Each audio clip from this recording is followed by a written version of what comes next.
So hi everyone and welcome to bring study. तो तुम लोग को ठीक है, ये टॉपिक से बिल्कुल समझ में आ रहा होगा कि आज इस वीडियो में हम बात करने वाले हैं न्यूटन्स का सेकंड लॉ का स्टेटमेंट। और इस लॉ से न्यूटन ने F is equals to ma नाम का एक फॉर्मूला दुनिया को दिया था। तो बहुत इंपॉर्टेंट डेरिवेशन है आपके लिए और आपके एग्जाम पॉइंट ऑफ व्यू से। तो आज इस वीडियो में हम देखते हैं कि न्यूटन का जो मेन स्टेटमेंट था सेकंड लॉ का, उसने क्या बोला था और उसका मैथमेटिकल डेरिवेशन। तो देखो, जो न्यूटन्स थे सबसे पहले इन्होंने ये चीज बोली थी कि जो फोर्स होती है, यानी कि जो नेट फोर्स हम जिस बॉडी में लगाते हैं, तो वो फोर्स डायरेक्टली प्रोपोर्शनल होती है rate of change of linear momentum के, है ना। इसका मतलब ये कि मान लो कि यहां पे मैं एक बॉडी कंसिडर करता हूं कि वाली मैंने एक यहां पे ले ली बॉडी।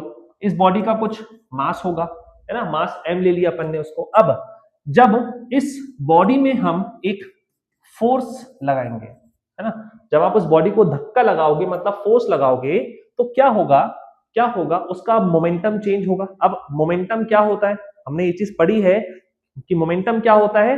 जब सपोज मेरे पास एक बॉल है ना, उस बॉल को यदि मैं बहुत फेंक के किसी को मारूंगा, तो यदि उसने उसको कैच नहीं करा तो हो सकता है कि वो इंजर्ड हो जाएगा, उसके मुंह में लग सकती है बॉल, उसके नाक में लग सकती है, राइट। तो जिस इंपैक्ट से बॉल लगेगी, तो वो जो इंपैक्ट क्रिएट हो रहा है ना, उस बॉल में, वो इंपैक्ट जो है वो बेसिकली मोमेंटम के द्वारा होता है। तो जो मोमेंटम होता है उसे अपन इस सिंबल से डिनोट करते हैं, पी से, है ना, ये अपन ने पढ़ा हुआ है।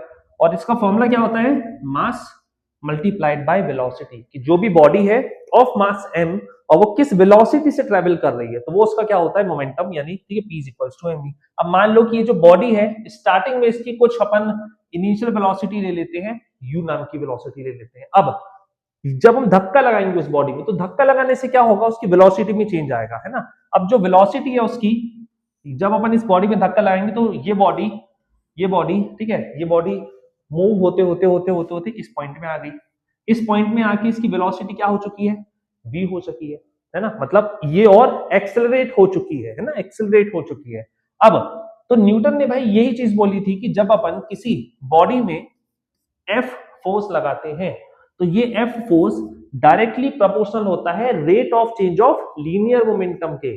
अब rate of change of linear momentum मतलब क्या होता है, rate of change of linear momentum.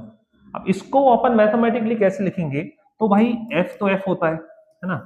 Rate मतलब क्या होता है, जब भी यहां पे आपको रेट बढ़ा जाए, है ना, रेट, तो समझ जाओ आप उस क्वांटिटी को विद रिस्पेक्ट टू समय क्या कर रहे हो, कैलकुलेट कर रहे हो कि इस पर्टिकुलर टाइम इंटरवल में जो उसका मोमेंटम था वो कितने से कितना हो गया। तो जब भी रेट की बात हो, तो यहां पे आप लिखेंगे टाइम, मतलब that quantity is always calculated on time. अब rate of change of linear momentum, कि पहले इसका मोमेंटम क्या था और बाद में इसका क्या मोमेंटम हुआ। तो देखो, जब भी अपन चेंज निकालते हैं ना, तो चेंज निकालने का बहुत ही सिंपल सा तरीका है, फाइनल माइनस इनिशियल। तो यदि अपन को अभी चेंज बताना है मोमेंटम का, तो यहाँ पे हम फाइनल लेंगे मोमेंटम और इनिशियल मोमेंटम लेंगे। तो फाइनल जो मोमेंटम है, मैं इसको अभी के लिए डिनोट कर लेता हूँ, ठीक है, पीएफ से।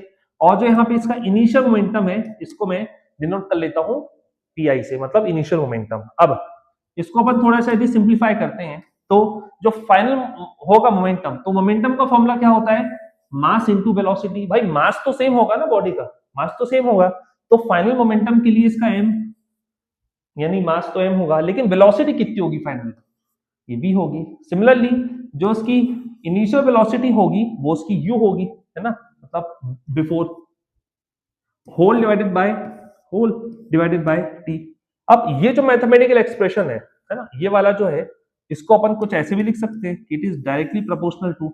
अच्छा, दोनों में देखो, दोनों में यहाँ पर कॉमन दिख रहा है। जब भी कुछ चीज कॉमन हो उसको बाहर ले लो, तो उसको उठा के बाहर लिख लो भाई साहब, ये लिख लिया अपन ने। तो ब्रैकेट में क्या बचा v माइनस u बचा, है ना, v minus u upon t। अब फटाफट से थोड़ा सा जल्दी से तुम लोग अपना दिमाग चलाओ और बताओ कि ये क्या है, v minus you upon T.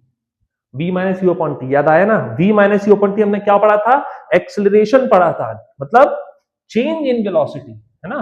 तो ये हमने फर्स्ट चैप्टर में पढ़ा हुआ है, v minus you upon T.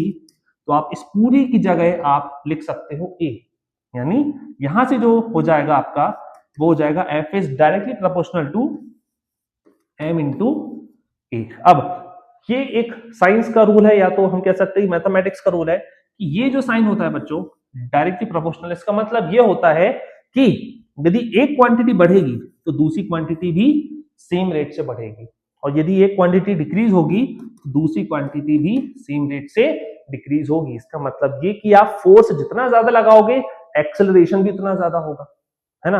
आप यदि बहुत आराम से धक्का लगा रहे हो, आराम से धक्का लगा रहे हो, तो बॉडी में भी एक्सेलरेशन उतना लेस होगा, ठीक है। अच्छा, अब जब आप इस साइन को रिमूव करोगे, है ना, साइन को रिमूव करोगे तो ये साइन आपका रिप्लेस हो जाएगा इक्वल्स टू से, and you will get a constant के, एक के नाम का कांस्टेंट आएगा, और ये आपका फॉर्मूला हो गया एम ए।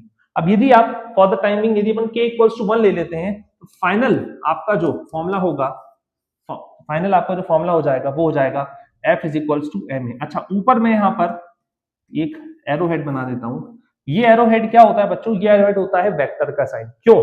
बिकॉज जो फोर्स है, फोर्स एक प्रकार की वेक्टर क्वांटिटी होती है। वेक्टर क्वांटिटी मतलब ये जिसका मैग्नीट्यूड भी हो, साथ ही साथ उसका एक डायरेक्शन भी होता है, उस वैल्यू को हम जो है वेक्टर क्वांटिटी कहते हैं। तो जितने भी वेक्टर्स होते हैं उनके ऊपर अपन एक एरो हेड बनाते हैं। सेम जो एक्सेलरेशन भी क्या होता है, एक प्रकार का वेक्टर क्वांटिटी होता है ना। तो इस प्रकार से F is equals to M A जो है फाइनली हमको यहां से मिल चुका है फोर्स निकालने का फॉर्मूला।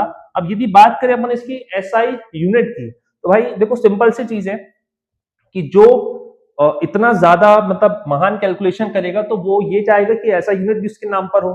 तो क्योंकि ये कैलकुलेशन न्यूटन ने दिया था, तो उसकी जो एसआई यूनिट होती है वो न्यूटन्स होती है, या तो एक और यूनिट होती है, ध्यान रख लेना, ये होता है किलोग्राम मीटर्स पर सेकेंड स्क्वायर। तो ये वाला आपको एमसीक्यू के लिए बहुत इंपॉर्टेंट है, तो ध्यान रखना। तो उसके साथ अपन ने देखा है F is equal to M A का डेरिवेशन, बहुत इंपॉर्टेंट डेरिवेशन, तो उसको